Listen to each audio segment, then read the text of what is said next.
The iron gate feels colder than it should on Christmas Eve. I stand here in the freezing rain, my fingers wrapped around the bars like a child pressing her face against a candy store window. Except I'm not looking at something sweet. I'm looking at the place that was supposed to be home. Watching the warm golden light spill from every window of the Greenwich estate while my breath fogs in the December air. My hand reaches for the door handle of my Subaru. 10 years old, dented on the passenger side from that time I clipped a mailbox during a snowstorm. But, I paid for it. I stammer, reaching for the metal. Every payment. For 5 years. Preston's hand shoots through the bars and snatches the keys before I can close my fingers around them. Paid through the corporate leasing structure using pre-tax bonuses. His voice is flat, businesslike. The same tone he uses when firing employees. Technically, you signed over the title to the holding company 3 years ago for tax efficiency. Remember? You no longer work for us. You don't get the perks. He turns his back. Just turns and walks away, my keys jingling in his palm like loose change. The sound fades as he climbs the front steps, and I'm left gripping my small suitcase, watching him disappear into the house without a backward glance. I should move. I know I should move. But some stupid part of me is still waiting for him to come back. 1 hour ago, I walked through those gates thinking I'd sleep in my old room tonight. Thinking maybe Christmas morning would feel normal, or at least familiar. I'd lost my PR job 3 days before the holiday when the company merged and my entire department got sliced away like fat from a roast. The severance was enough for 2 months' rent somewhere, maybe 3 if I was careful, but I needed time to figure out where that somewhere would be. I thought I had time. Instead, I walked into Kinsley's engagement party. Crystal chandeliers. A string quartet. 200 people in cocktail attire watching my baby sister show off her ring under soft romantic lighting while I stood there in my work clothes, still damp from the subway. Preston tapped his champagne glass for silence right there in the foyer. He announced that the family trust, all $55 million of it, had been transferred entirely to Kinsley. Not split, not held for later, transferred. Final. Miranda has demonstrated a consistent pattern of professional failure, he said, his voice carrying across the marble floors. This family rewards success, not mediocrity. I begged. God, I hate remembering this part, but I begged. I asked if I could just stay for a few weeks, through the holidays, until I found a new position. I promised I'd be quiet, stay out of the way, help with anything they needed. Genevieve set down her wine glass with a sharp click. You're a burden, Miranda. We're not running a charity for failed adults. You need to leave. Tonight. The party went silent. 200 people watching me stand there with my purse still on my shoulder and my face burning. I left through the side door. Grabbed the suitcase I'd packed that morning, the one I thought I'd unpack into my childhood dresser. Then, I walked to the front gate like obedient daughter, because some habits break hard. That's where I am now. Shivering.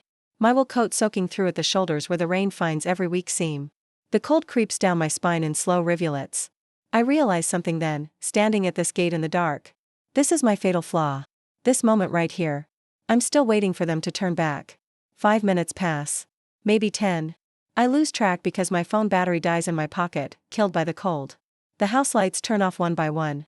First the ballroom, then the dining room, then the upstairs bedrooms, winking out like stars at dawn. My mother's room goes dark last. I imagine her pulling the curtains closed, smoothing the duvet, settling into bed without a single thought of her daughter standing outside in sub-freezing rain. My finger hovers over the intercom button. I could buzz, could ask for just a blanket, a taxi, something. But the thought of hearing my father's voice crackle through that speaker, the satisfaction in his tone when he says no, makes my stomach twist. I grip the handle of my suitcase instead. The metal is so cold it burns. I feel it through my gloves, through my skin, straight down to the bone. But I hold on. I turn away from the gate. Away from the house. Away from every Christmas morning and summer barbecue and graduation photo that happened behind those walls. Portchester is 3 miles east. I know because I used to drive past it on my way to the train station, back when I had a car, back when I had a job, back when I had a family. I start walking into the dark. The freezing rain turns the road into a black mirror reflecting nothing. My suitcase wheels catch on every crack in the pavement. Behind me, the estate disappears around a bend in the road, and I don't look back. Not once, because if I look back now, I might stand at that gate forever, waiting for someone who will never come. Portchester sits 3 miles from Greenwich, but the distance feels like crossing into another country. My feet have gone numb somewhere around mile 2. The freezing rain needles my face, and every step sends a jolt of pain through my ankles where my flats have rubbed the skin raw. The suitcase wheels keep jamming on chunks of ice, forcing me to drag it like I'm hauling a corpse. I pass a Motel 6 just after midnight. The neon sign flickers red and white, promising vacancy, and I think maybe this is where my luck turns. I still have the emergency credit card tucked in my wallet. The one Preston gave me years ago for true emergencies only. Getting locked out of your family home on Christmas Eve in sub-freezing temperatures seems to qualify. The night clerk looks half asleep behind bulletproof glass. He slides the card reader through the slot without making eye contact, and I watch the machine process for what feels like an hour. Then it beeps. Declined. Try again? My voice cracks. He swipes it twice more. Same result. Says here the card was reported stolen. He peers at his screen, then at me, his expression shifting to suspicion. About 20 minutes ago. 20 minutes. That would have been right after Preston took my car keys. Right after he walked back into the house and closed the door. My father called in a fraud report while I was walking in the rain. I leave without another word. What would I say? The clerk is already reaching for his phone, probably deciding whether to call the police about the soggy woman trying to use a stolen credit card. The bus stop on the edge of town offers the only shelter I can find. 3 walls of scratched plexiglass and a metal bench. I collapse onto it, and feel the cold seep through my wet coat into my bones. My teeth chatter so hard I taste blood where I've bitten my cheek. That's when I hear the whimpering. A dog, maybe 40 pounds, tied to the post with a length of frayed rope. Its fur is matted and soaked through, and it's shaking worse than I am. Someone abandoned it here, just tied it up and left, the same way my family left me at the gate. I dig through my purse and find half a stale sandwich from 2 days ago, turkey and Swiss on wheat bread, wrapped in wax paper. I crouch down and break off pieces, holding them out. The dog takes them gently, its tail giving a single grateful thump against the concrete. We match, I whisper, both of us thrown away on Christmas Eve. I share the entire sandwich, bite for bite. The dog presses against my leg when we finish, and I wrap my arm around it, stealing what little warmth we can give each other. That's when I notice the woman. She's sitting at the far end of the bench, tucked into the shadows. I didn't see her before, but now I can make out her shape. Elderly, maybe 70, wearing a thin house dress and wet bedroom slippers that have no business being outside. Her gray hair hangs in strings around her face. Cold night, she says. Her voice rattles like loose change in a tin can. The worst. I pull my coat tighter, but it's useless. The wool is completely soaked. Nice coat. She's shivering violently. Warm? It was warm. 3 hours ago, it was warm. I look at her slippers, at the house dress clinging to her thin frame, at the way her lips have gone blue at the edges. I stand up and shrug off the coat. It's the only thing of value I have left, the only barrier between me and hypothermia. Here. I drape it over her shoulders. She stares at me like I've just handed her $1 million. You'll freeze. You'll freeze faster. I sit back down in just my blouse and slacks, and the cold hits like a physical blow. The wind cuts through the wet fabric, and I start shaking so hard my vision blurs. But watching the old woman pull my coat tight around herself, seeing some color return to her face, makes the cold feel a little less like dying. 10 minutes pass. Maybe 15. I'm starting to drift into that dangerous, sleepy feeling when headlights cut through the rain. Black SUVs. 3 of them, moving in formation like a presidential motorcade. They pull up to the bus stop with military precision, and a man in a dark suit steps out holding an umbrella. Miss Morris? His voice is Irish, clipped. I'm Declan O'Connor. Miss Vance would like a word. The elderly woman stands up. She's not shaking anymore. She removes my coat, and underneath, she's wearing a perfectly dry cashmere sweater. The wet slippers are gone, replaced by leather boots that appeared from nowhere. Adelaide Vance. She extends her hand like we're meeting at a country club instead of a bus stop where I just gave away my last possession. You passed. No. My brain can't process what's happening. Past what? The test, she gestures to Declan, who escorts me toward the middle SUV. I have a talent for finding people who choose freezing over watching someone else suffer. She pauses at the door of the SUV, glancing toward the empty road leading back to Greenwich. My security team has been tracking your father's movements all night. We knew he'd kicked you out. I wanted to see if you'd break or if you'd survive. Sitting on that bench was uncomfortable, but necessary to see your true character close up.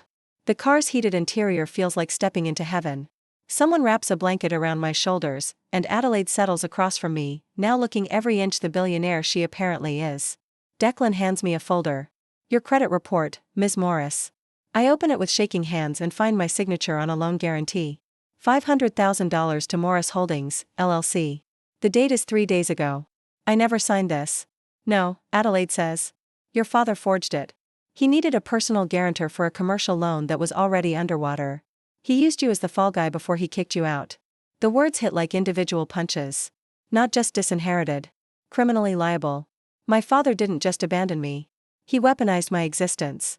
Something shifts inside my chest. Not sadness. Clarity, cold and sharp as the December wind. You're not just homeless, Adelaide continues. You're facing $500,000 in fraudulent debt that could follow you for decades. Preston Morris isn't mean, dear. He's a criminal who monetized his daughter. She leans forward. I'm offering you $215,000 a year to train under me. 9 months of hell. But at the end, you'll have the skills and resources to survive what he did to you. I should feel desperate. Grateful. Overwhelmed. Instead, I feel strategic. I need power. I need money. Not to escape what Preston did, but to weaponize it right back at him. When do I start? Adelaide smiles. Right now. The first boardroom humiliation happens in February. I'm standing at the head of a marble conference table in downtown Manhattan, presenting Adelaide's proposal for mixed-income housing in South Bronx, when a developer in a gray suit cuts me off mid-sentence. Who did you say you were again? My throat closes. 6 months ago, I could command a room. Now I'm stumbling over basic introductions, my hands shaking as I grip the presentation remote. Miranda Morris, executive director of Right, the trust fund kid. He leans back in his chair, arms crossed. Adelaide, with all due respect, this is a waste of our time. Send someone who actually knows construction. Adelaide doesn't defend me. She simply nods toward the door, and I gather my materials with burning cheeks while 12 people watch me leave like I'm a child being dismissed from the adult table. In the elevator going down, she finally speaks. How did that feel? Humiliating. Good. She presses the lobby button. Now you know what's at stake when you walk into the next one unprepared. The next morning, she hands me a stack of textbooks on forensic accounting and construction management. The pile reaches my chin. You have 3 months to master the basics, she says. After that, you'll shadow Declan on site inspections. I spend March through May drowning in load-bearing calculations and zoning ordinances. My apartment becomes a cave of highlighted pages and cold coffee. I learn to read blueprints in the dim light of 4 a.m. because that's the only quiet hour before Adelaide's car arrives at 6. The site inspections are worse. Declan hands me a hard hat and steel-toed boots on my first day at the construction site in Port Chester, the same town where Adelaide found me shivering at a bus stop 9 months ago. Keep up, he says, and walks into the mud without looking back. I learn that construction sites smell like diesel fuel and wet concrete.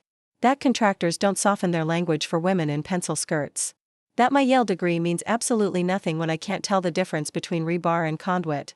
By June, my hands stop looking like they belong to someone who once got weekly manicures. The calluses form slowly, earned through holding clipboards in the rain and climbing scaffold stairs in the summer heat.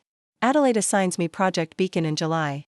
It's her affordable housing initiative, 20 units for single mothers transitioning out of shelters. The budget is tight, the timeline is impossible. The location is a forgotten lot in Port Chester that floods every time it rains. Fix it? Adelaide says, and leaves me standing in ankle-deep water with a drainage problem and 3 contractors who won't return my calls. I fix it. Not because I'm naturally gifted, but because failure means proving Preston right. I spend August learning pump systems and French drains. I negotiate with suppliers who try to overcharge me until I show them I've done my homework. I earn the respect of my crew by showing up before them every morning and leaving after they do, my rubber boots caked in the same mud that covers their work clothes. By September, we're ahead of schedule. The foundation is poured, the framing is up. I stand in what will someday be someone's kitchen and feel something unfamiliar. Pride, maybe, or just relief that I haven't failed yet. That's when Kinsley finds me. I'm inspecting the electrical rough-in on a Thursday afternoon when I hear the click of heels on plywood. She picks her way across the construction site like she's navigating a minefield, her phone already out and recording. Miranda? Her voice has that artificial sweetness she uses before drawing blood.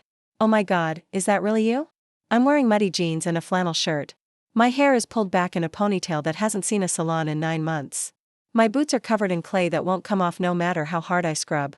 She circles me with her phone camera. This is so sad. My sister used to work in PR, and now she's literally digging ditches. She zooms in on my boots. The Morris legacy, everyone. How embarrassing. I should say something sharp, should defend myself. But the old instinct kicks in, the one that kept me silent through years of her casual cruelty, and I just stand there while she gets her footage. She posts it before she even leaves the site. By the time I'm back in my truck, my phone is exploding with notifications. The post has already been shared 200 times among Greenwich social circles. The comments rollin' like punches. She really fell from grace. Imagine losing everything and ending up here. This is what happens when you disappoint your family. I sit in the truck with mud tracked across the floor mats and feel the shame creep up my neck like a rash. This is exactly what Preston predicted, that I'd fail, that I'd embarrass the name. That I was always meant to be discarded. My phone rings. Adelaide. I saw the post, she says. I'm sorry. I'll figure out how to. Come to my office. Now. I drive to Manhattan expecting to be fired. Instead, Adelaide is sitting at her desk with Declan, both of them studying Kinsley's Instagram on a laptop screen. This is actually perfect, Adelaide says. I must look confused because Declan smirks. You're a PR executive, Miranda. So do PR. They're right. I spent 5 years crafting narratives for corporate clients. I know how to spin a story. More importantly, I know exactly how to make Kinsley look like the villain she actually is. I spend that evening filming a response video. Not in my apartment where the lighting is soft and forgiving, but back at the construction site. Standing in the same mud where Kinsley ambushed me. My boots are still dirty. My flannel is still wrinkled. But my voice is steady. My sister is right.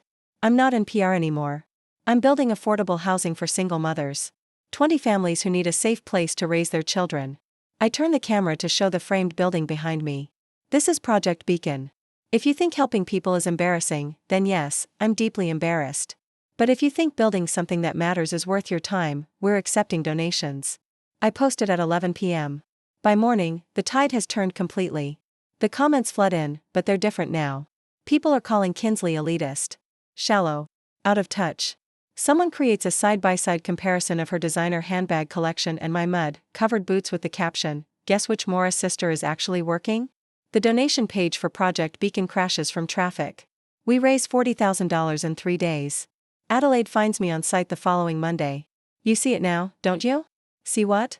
That her opinion has no power unless you give it power. She's right.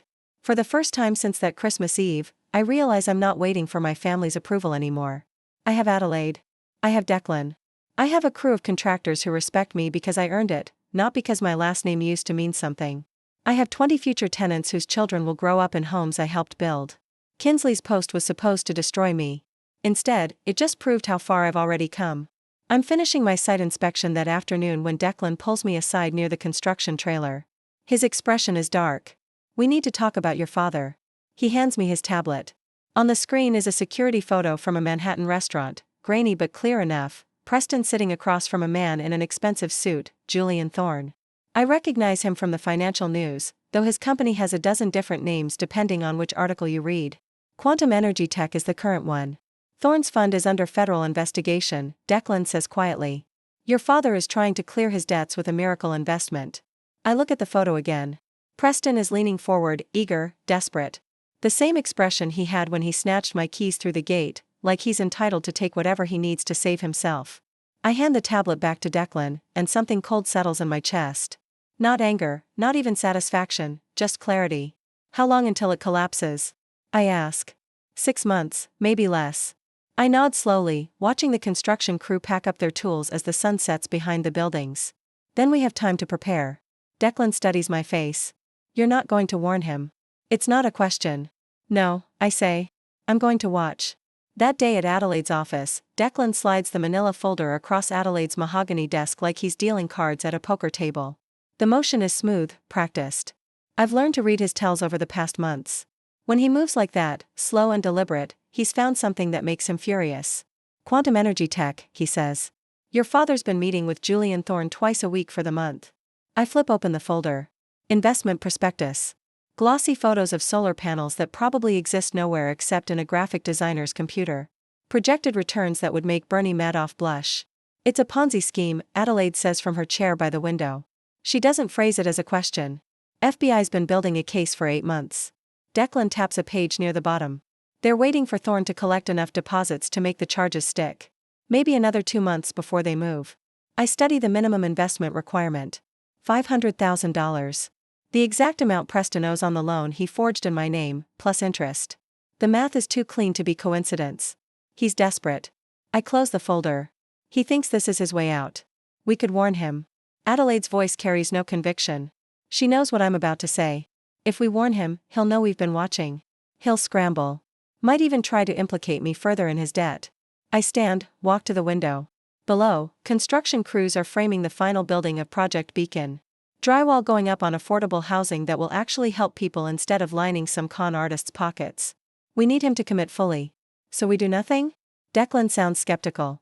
We create the conditions for him to destroy himself. I turn back to face them. He just needs the right push. The lawsuit arrives 3 days later. I'm reviewing permit applications when my phone buzzes. A process server caught me leaving the construction site, handed me the papers with an apologetic shrug. I read them standing in the parking lot while cement dust settles on my boots.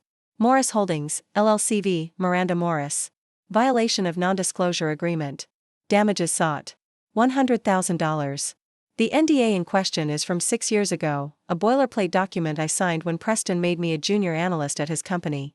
I'd organized files and made coffee for 18 months before he decided I wasn't executive material and shuffled me into a different career path. The agreement was standard legal protection, nothing sensitive, nothing I'd ever had reason to violate. This lawsuit is harassment. Pure spite, wrapped in legal letterhead. But it's also something else. I read between the lines, calculate the timing. Preston needs liquid cash for Thorne's scheme. The mansion is leveraged to the foundation, and banks won't touch him after the forged loan scandal nearly went public. This lawsuit isn't about justice. It's about extracting money from the only source he has left, his daughter's new salary. I drive straight to Adelaide's estate. She reads the complaint twice, her expression hardening. This is extortion, she says finally. It's desperation disguised as power.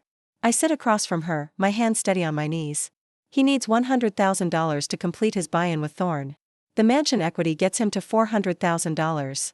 This lawsuit covers the gap. You want to settle? Adelaide doesn't sound surprised. Immediately. No negotiations. Full amount. Declan looks up from his laptop where he's been researching the claims. That makes you look weak. Your father will think he can squeeze you anytime he needs cash. Good. I meet his eyes. Let him think that. Understanding dawns across Adelaide's face. She sets down the papers, leans back in her chair. A smile touches the corner of her mouth, the kind you'd see on a chess master who's just spotted checkmate in 6 moves. You're handing him the rope, she says. I'm handing him exactly enough rope. I pull out my phone, start drafting an email to my lawyer. He thinks I'm paying because I'm terrified, because I know my place. But what I'm really doing is ensuring he has no excuse not to invest every penny he can scrape together. The settlement conference happens in a gray corporate office that smells like old carpet and desperate attorneys. Preston arrives with Genevieve and their lawyer, a tired man who looks like he's regretting his retainer agreement. They're dressed for battle. Preston in his power suit, Genevieve in pearls that probably cost more than my monthly rent used to. I wear mud-stained work pants and a Project Beacon polo shirt. Came straight from the construction site without changing. The contrast is deliberate. Preston's lawyer starts with the usual posturing. Violation of trust, damage to company reputation, the sanctity of binding agreements. I let him talk for exactly 4 minutes before I interrupt. We'll pay the full amount. Today. The room goes silent. Preston's lawyer blinks twice, like he's misheard. You're not going to negotiate? Preston sounds almost disappointed. He'd been gearing up for a fight, probably had a whole speech prepared about family loyalty and respect. No point. I sign the settlement agreement without reading it. My own lawyer shifts uncomfortably beside me, but he's been briefed. He knows this is strategy, not surrender. Transfer the funds this afternoon. I stand to leave. Genevieve is staring at me with something between confusion and contempt. She'd expected tears, maybe begging. Instead, I'm checking my phone for messages from the site foreman. Smart choice, Miranda. Preston's voice follows me to the door. Maybe you're finally learning how the world works. I pause, turn back, let myself look directly at him for the first time since we sat down. My expression is calm, neutral. The face I've practiced in the mirror for situations exactly like this. Sometimes the best move is no move at all, I say. His brow furrows slightly. He doesn't understand. That's fine. He will. Back in my car, I sit in the parking garage for a full minute before starting the engine. My hands aren't shaking. My breathing is steady. 10 months ago I would have been crying right now, devastated by their contempt, crushed by this public humiliation. Instead, I feel nothing but cold clarity. Dimitix Declan. It's done. Money transfers in 3 hours. His response comes immediately. Thorne's office confirmed Preston has an appointment tomorrow morning. Wire transfer scheduled for tomorrow afternoon. I allow myself a small smile. The pieces are moving exactly as predicted. Preston gets his settlement money by dinner. Combines it with the high-interest hard money loan he took against the mansion last week, the one with the immediate foreclosure clause buried in Section 14 of the contract. Declan found that detail yesterday, highlighted it in yellow. By tomorrow night, Preston will have dumped everything into Julian Thorne's investment fund. Everything. The house, the settlement, probably Genevieve's jewelry, if he can liquidate it fast enough. And in about 8 weeks, the FBI will freeze every asset Thorne controls. I pull out of the parking garage into afternoon traffic. My phone buzzes with a text from Kinsley, posted to her Instagram story 10 minutes ago. Sister paid up without a fight. Guess she finally knows her place. Some people are born leaders, others are born followers. Family hierarchy. Know your worth. The post already has 3,000 likes. Comments flooding in from Greenwich society, people I used to know. They think they're watching my humiliation. They have no idea they're watching me hand my father the shovel he'll use to bury himself. I just handed them the shovel. All of them. And they're so eager to start digging they can't see the ground crumbling beneath their feet. The trap is armed, now I just wait for it to spring. The call comes on a Tuesday morning in late November, a month after I handed Preston that settlement check. I'm reviewing architectural plans for Project Beacon's second phase when my assistant knocks. Miss Morris, your family is in the lobby, they don't have an appointment. I glance at Declan, who's leaning against my office doorframe. His expression doesn't change, but I catch the slight lift of his eyebrow. We both know what this means. The FBI raided quantum energy tech this morning, he says quietly. Confirmed Ponzi scheme. Assets frozen. There it is. The trap. Sprung exactly as predicted. Send them up, I tell my assistant. I don't stand when they enter. That's the first thing Preston notices. I can see it register on his face, the shock that I'm not jumping to greet him, not offering coffee, not smoothing over the awkwardness with nervous chatter like I used to. They look terrible. Preston's shirt is wrinkled, missing a button at the collar. Genevieve's makeup is smeared under her eyes. Kinsley's hair, usually flat-ironed to perfection, hangs limp and unwashed.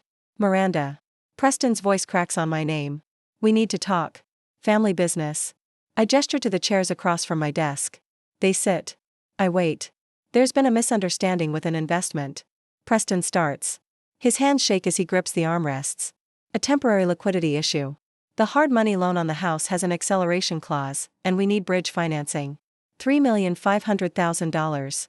Just for 30 days until we can restructure. I let the silence stretch. 5 seconds. 10, Preston's jaw tightens. We're family, Genevieve adds. Her voice is thin, reedy. You have resources now. Adelaide Vance's resources. Surely the foundation can. The Vance Foundation, I interrupt, is a charitable organization with a fiduciary duty to serve its mission. I cannot authorize personal loans to family members using donor funds. Don't give me that corporate double talk, Preston snaps. Some of his old authority surfaces, that edge in his voice that used to make me flinch.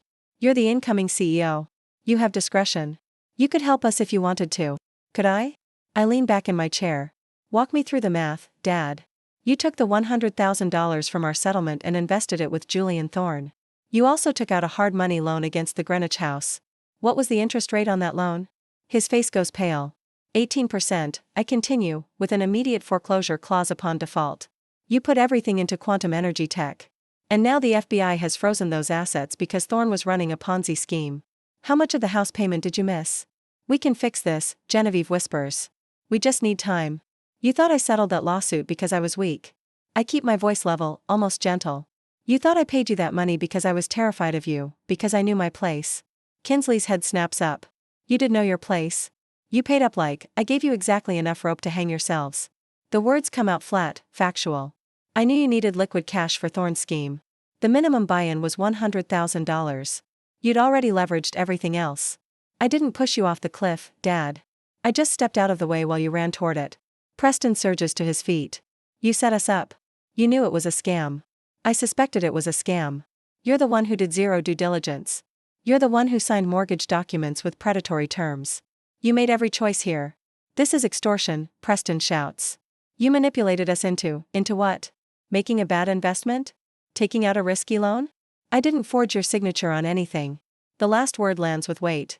We both know what I'm referencing. I didn't commit fraud. I just gave you money and watched you destroy yourselves with it. Genevieve is crying now, mascara streaming down her cheeks. Please. We'll lose everything. The house is all we have. You have each other, I say. Isn't that what you told me? Family helps family? Kinsley pulls out her phone, hands trembling. Her eyes are darting around the room, manic. She looks like a trapped animal trying to find a way out, thinking if she can just control the narrative before the FBI press release hits the evening news, she can save herself. I'm going live right now. she threatens, her thumb hovering over the app. I'm telling everyone what you're doing. Everyone will know you let your own family become homeless. Go ahead. I nod toward her phone.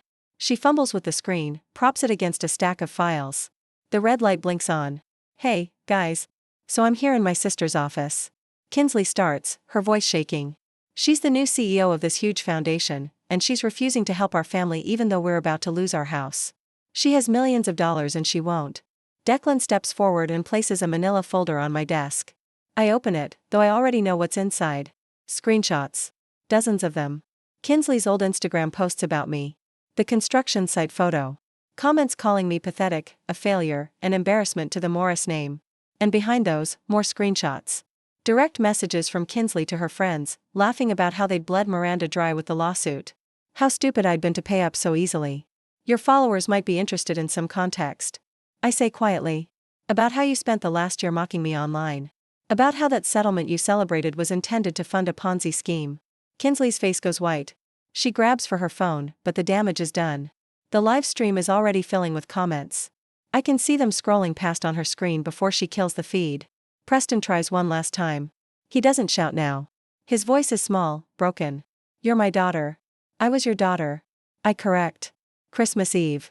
Outside the gate. That's when I stopped. We made mistakes. Genevieve whispers. Parents make mistakes. You didn't make a mistake. You made a choice. You chose Kinsley. You chose the money. You chose to lock me out in freezing rain after forging my name on a loan document. Those weren't mistakes. Those were decisions.